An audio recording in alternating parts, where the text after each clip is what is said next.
البطاطا الحلوه عملناها ازاي. انا بقى قشرتها بالمقشره البطاطس او بالسكينه، وبعد كده هبدا ان انا انشفها كويس جدا بفوطه مطبخ او بمناديل مطبخ، وبعد كده هبدا ان انا احطها في اكياس ثلاجه واطلع الهواء منها واقفلها. بس مش هعمل فيها اكتر من كده. هتطلعيها بقى على ان انتي عايزه تعملي اي احلى واجمل طواجن واحلى واجمل حلو بطاطا حلوه هتعمليها في شهر رمضان الكريم، وربنا يعوض لكم بالف صحه وسعاده وسلام.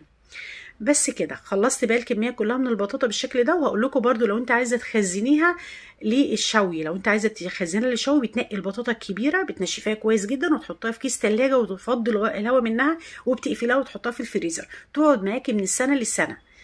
تمام. طيب هبدأ بقى اشيل البطاطا في الفريزر. وهنا الحلة بتاعت الطماطم كانت بردت معايا تماما. هبدأ ان انا، هي كمان كانت لسه دافية الامانة يعني، ما كانتش بردت قوي بس عادي خالص، انا ضربتها في الكبة وبعد